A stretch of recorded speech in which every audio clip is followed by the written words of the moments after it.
Welcome to our exploration of sadhanas, the spiritual practices designed to guide seekers on their path to enlightenment.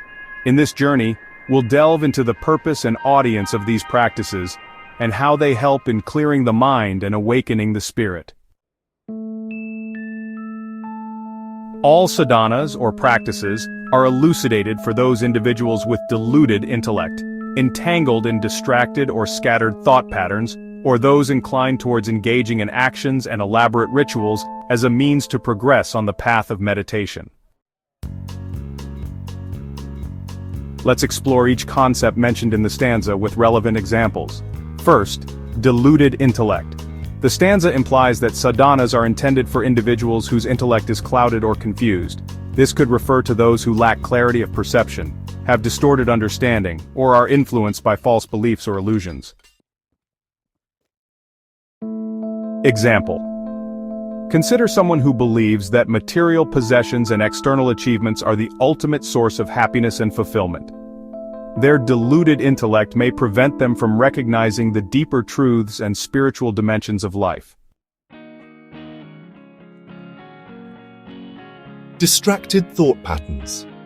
The stanza suggests that sadhanas are prescribed for those who experience a constant flux of thoughts, lacking focus or concentration. Such individuals may find it challenging to calm their minds and cultivate inner stillness. Example. Imagine someone who constantly experiences a stream of racing thoughts, jumping from one idea to another without sustained attention. Their distracted thought patterns may hinder their ability to engage in deep introspection or meditative practices. The teachings address diverse seekers, recognizing that each individual's path is unique. Whether one is a beginner or an advanced practitioner, the guidance offered is meant to support their journey towards spiritual growth and enlightenment. Inclined towards engaging in actions and elaborate rituals, the stanza implies that some individuals are inclined to engage in various external actions and perform elaborate rituals as a way to progress on the path of meditation. This inclination may arise from a belief that external actions and showy rituals are the primary means of spiritual advancement. Example. Consider someone who believes that performing complex rituals or engaging in extravagant religious ceremonies is the key to spiritual growth. They may invest significant time and effort in these external practices without fully understanding or embodying their deeper spiritual significance.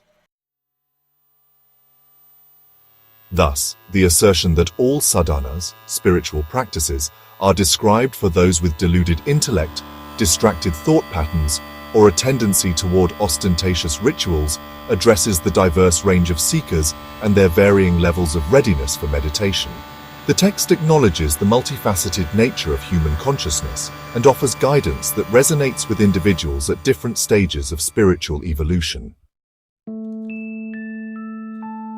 The term sadhanas refers to the various methods and practices that facilitate the journey of self-realization and spiritual growth. The vigyanbhairavatantra recognizes that individuals have different tendencies and mindsets when it comes to spirituality. Each individual's spiritual journey is unique, shaped by their own experiences and perspectives.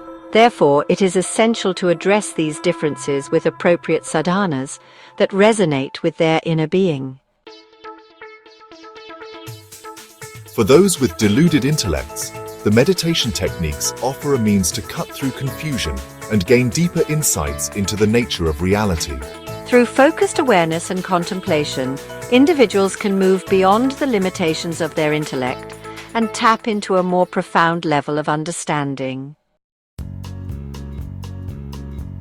The techniques encourage individuals to anchor their attention in the present moment, fostering mindfulness and stillness within the mind. Likewise, for those plagued by distracted thought patterns, the sadhanas offer tools to rein in wandering thoughts and cultivate a state of concentrated awareness. The reference to those inclined toward ostentatious rituals highlights the text's to steer seekers away from purely external practices and toward inner transformation. The vigyanbhairavatantra underscores that true spiritual growth transcends showy rituals and ceremonial performances. Instead, it directs attention to the essence of meditation, where the seeker can experience direct communion with the divine and tap into the deeper realms of consciousness.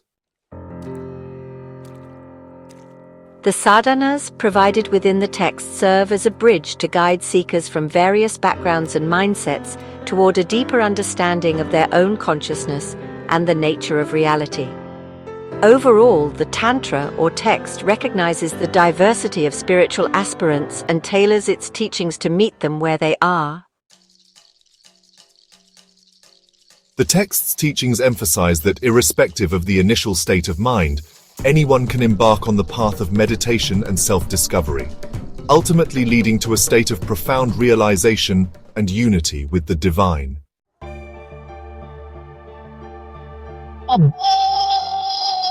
Rings.